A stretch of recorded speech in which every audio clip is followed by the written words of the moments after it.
Pada kesempatan ini, Kirayu mendapat panggilan dari pihak keamanan perumahan di mana adanya laporan warga sering melihat ular sanca berkeliaran dekat pemukiman warga.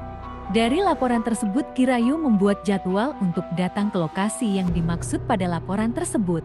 Sesampainya di lokasi, dan berketepatan juga di lokasi sedang adanya apel pagi sekaligus bimbingan kepada pihak keamanan dari Tentara Republik Indonesia perihal keamanan lingkungan. Kirayu menginfokan bahwa penangkapan ular adalah bagian dari keamanan yang membuat warga nyaman tinggal di perumahan ini.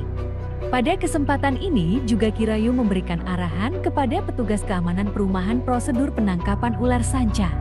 Prosedur penangkapan ular sanca sebaiknya dilakukan oleh tenaga ahli atau petugas terlatih, seperti pemadam kebakaran atau petugas penyelamat hewan, untuk menghindari bahaya.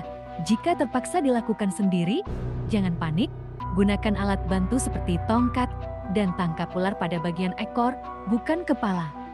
Setelah ditangkap, segera amankan ular dalam wadah yang aman dan hubungi pihak yang berwenang.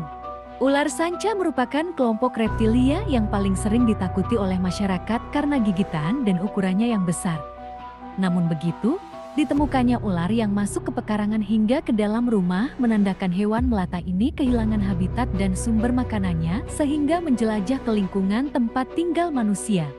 Menurut Kirayu, ular yang terlanjur masuk ke dalam rumah sebaiknya tidak dibunuh atau diganggu, namun perlu dikendalikan atau ditangkap untuk dilepas kembali. Namun, saat proses penangkapan ular sebaiknya tidak dengan menyentuh langsung dengan tangan tapi menggunakan alat berupa tongkat kayu atau bambu untuk dimasukkan ke dalam kantung kain. Usahakan kepala ular jauh dari posisi kaki kita, katanya, agar terhindar dari gigitan ular. Ia menyarankan masyarakat berhati-hati saat berjalan di daerah semak belukar, lapangan terbuka atau di rumah kosong yang tidak ditempati lagi. Sebab, ular menyukai daerah yang lembab atau berada di bawah tumpukan barang yang tidak pernah dibersihkan dalam waktu lama. Tempat yang lembab dan ada tumpukan jati lokasi ular untuk menetap, paparnya. Ular sanca adalah salah satu spesies ular terbesar di dunia. Dengan panjang yang bisa mencapai belasan meter, ular ini sering dianggap berbahaya dan menakutkan. Tapi, apakah ular sanca benar-benar membahayakan manusia atau tidak?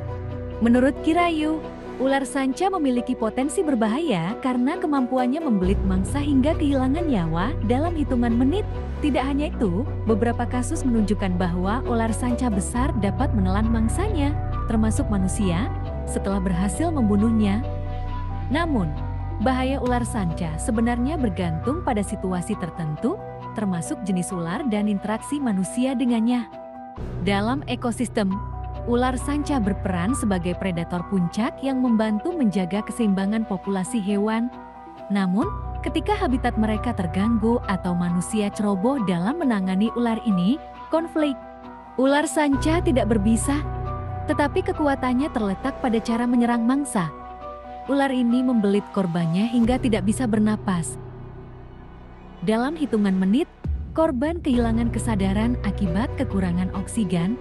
Setelah itu, ular ini mulai menelan mangsa secara utuh, dimulai dari kepala. Ular sanca biasanya hidup di daerah hutan tropis, rawa-rawa, dan daerah perairan. Namun, karena aktivitas manusia, ular ini sering ditemukan di dekat permukiman. Menurut Kirayu, ular sanca cenderung menghindari manusia jika tidak merasa terancam, tetapi mereka dapat menyerang jika merasa terganggu atau terjebak. Meskipun jarang, ada kasus di mana ular sanca menyerang manusia. Bahaya ular sanca meningkat ketika habitat mereka terganggu. Ketika ular ini masuk ke permukiman, risiko konflik meningkat. Sebagian besar serangan ular sanca pada manusia terjadi karena ular merasa terancam atau terpojok. Jangan panik dan hindari gerakan mendadak. Ketika bertemu ular sanca, langkah pertama adalah tetap tenang ya teman-teman. Ular sanca biasanya tidak menyerang kecuali merasa terancam. Hindari gerakan mendadak yang dapat memancing ular untuk bertindak agresif atau dapat menghubungi pihak terkait yang sudah ahli di bidangnya. Setelah banyak memberikan arahan proses penangkapan ular sanca ke petugas keamanan, Kirayu kemudian mengambil tindakan untuk langsung melakukan penangkapan ular sanca yang dilaporkan sebelumnya. Kirayu sempat kewalahan dalam proses penangkapan ular sanca tersebut karena ular sangat agresif dan beberapa kali memberikan serangan tiba-tiba ke Kirayu. Dengan penuh kesabaran dan pengalaman yang banyak, akhirnya Kirayu bisa melakukan penangkapan ular tersebut.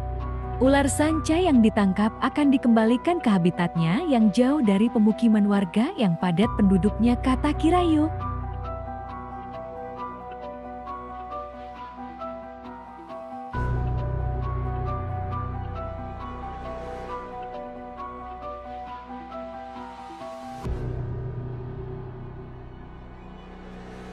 Semoga video ini bermanfaat bagi kita semua dan jangan lupa di subscribe ya teman-teman. Tetap waspada, terima kasih.